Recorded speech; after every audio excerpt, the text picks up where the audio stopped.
It's been a minute since I've last posted. How are you all doing? I'm currently preparing to move into a different apartment just down the street. It'll have a proper dog run, more storage, and just more space in general for when Jonathan moves in after we get married. The lease was signed way before the pandemic hit, of course. That explains why my current house looks so empty and nothing is where it should be. But I guess, in this season, the whole world seems out of sorts. Still, I hope to bring some positivity into your home by introducing you to the one thing that keeps on thriving in my life, despite all the chaos. My precious houseplants.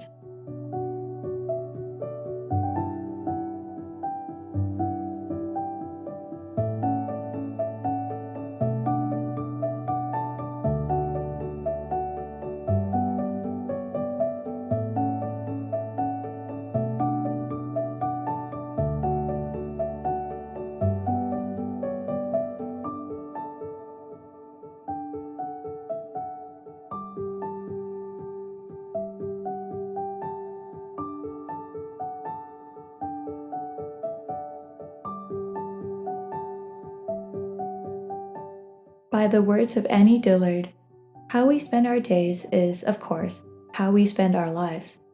And if I could convince more of you to spend your days nurturing plants and gardening, I think we would collectively create a much happier and calmer world.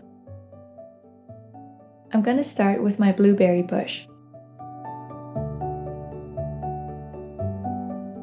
If you have a houseplant that sheds often, use the dried foliage as mulch.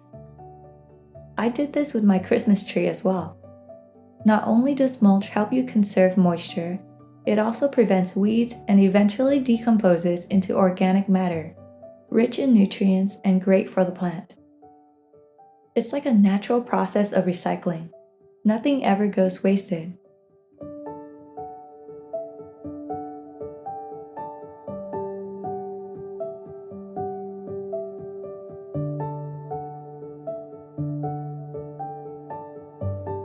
This is my first year harvesting blueberries from a container, and as you can see, it's not too bad. My next tip is for vine plant owners. Vines are fun, but they can get out of hand once they outgrow the trellis. I recommend using a plant totem pole to help the vines gain a good grip and maybe even take root on the pole.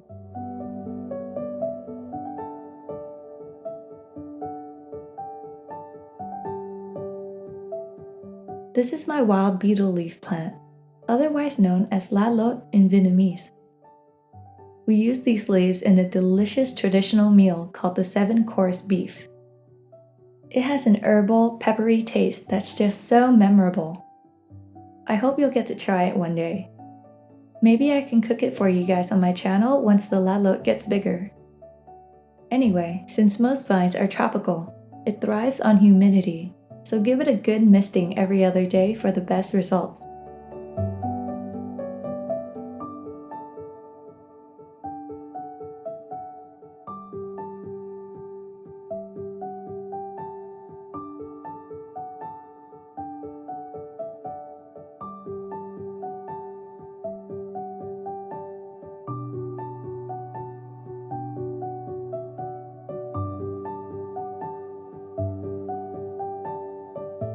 And before I share with you my potting hack, can we just take a moment to appreciate the pattern on this begonia? It almost looks like stars on the night sky. What a show-off! Don't tell my other plants, but this one is my current favorite. And just look at this adorable heart fern. The stems are so unique.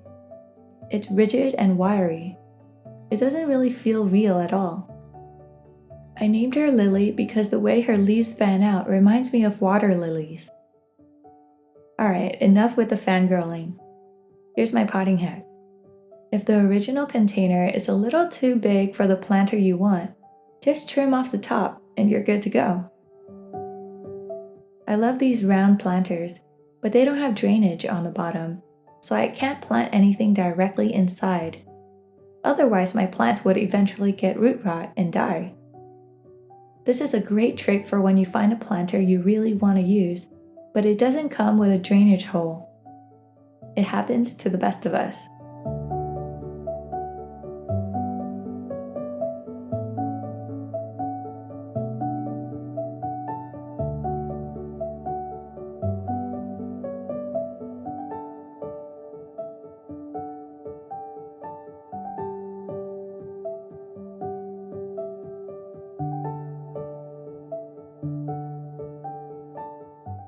These are my beautiful string plants, as I call them. String of hearts and string of pearls. They're notorious for being a bit moody, but I actually figured out exactly what they want. The secret to having thriving string plants is a bit of neglect. That's right, these guys only have a drink every week and a half to 2 weeks or so, and they love the neglect. But that's not my tip. Even though string plants might look luscious on the side, they could be a little lacking on top.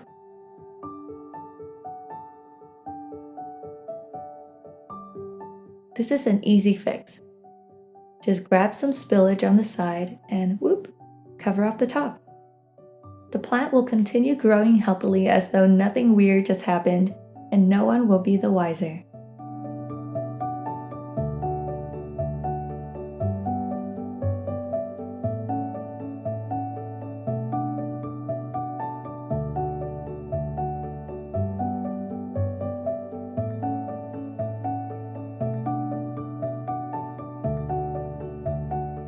Next is my pruning hack, and what better plants to demonstrate on than my beautiful bonsais. This is my black olive tree and my Barbados cherry tree. Pruning or trimming helps the plant stay healthy, produce fruit, and just look their best.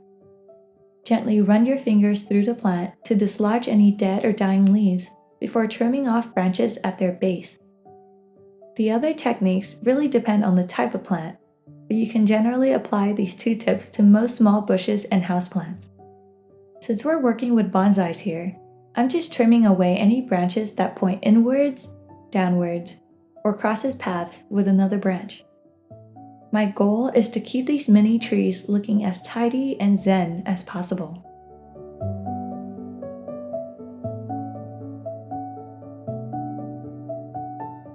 Finally, if you're looking at all this and thinking, these plants need so much work, then my last hack for you is to just buy an air plant. Let me teach you how to mount them on a piece of driftwood. Air plants don't even need a root system to survive. So if you have a black thumb, you might want to try practicing on these guys first. Here, I'm just hot gluing the bottom of the air plant, being careful to not burn the green part of the plant. Air plants are very hardy. You just need to soak them upside down in a bowl of water for about 10 minutes every week or so. Or if you're mounting them like this, then just keep them in a humid place like your bathroom and mist them every week.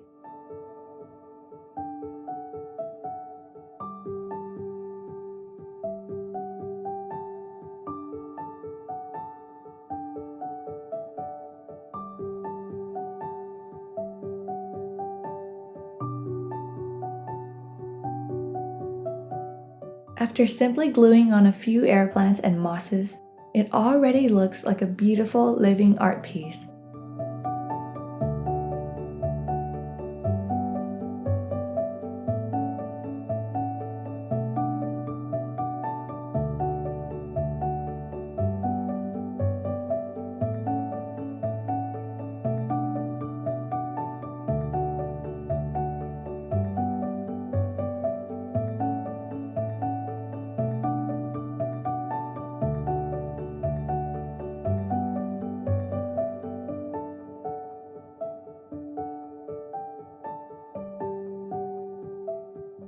Well, that's all for my 6 houseplant hacks.